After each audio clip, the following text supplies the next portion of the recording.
Presented by Bhrigu films. Akash Baba की धमाकेदार प्रस्तुति। तोहरे से कहिए जान,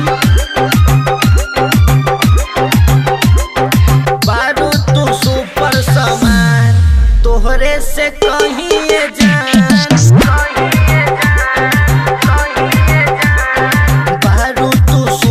सामान। तोहरे से कहिए जान, हमहू तो बानी जवान, तू तो बारू जवान। हमके करा दनी मान, बारू तू चिकन सामान।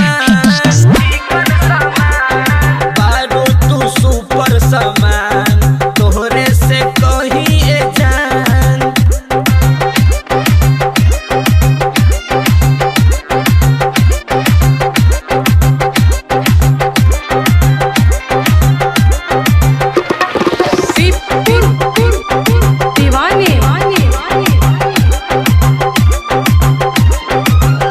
तोहर छोटा छोटा घघरी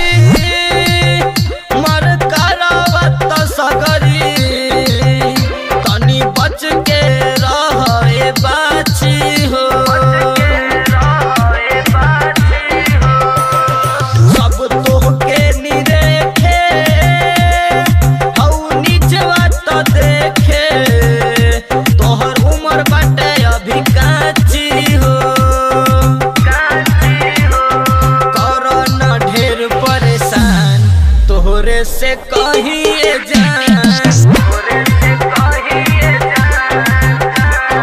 बारू तू सुपर सामान। तोहरे से कहिए जान,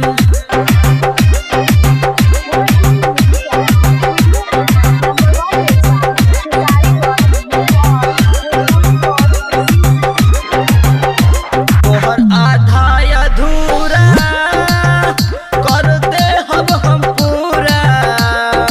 हमके बना ला तू सैया हो,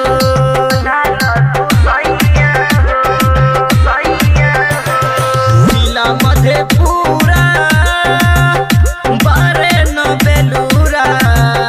कबो छोरी न तोहर बहिया हो, इहे आमिर खान के ऐलान। तोहरे से कहिए जान,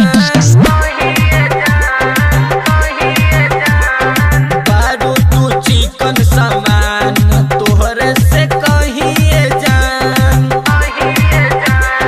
तू तो बारू जवान, हमहू तो बानी जवान। हमरा के करा दनी मान, बारू तू चिकन सामान।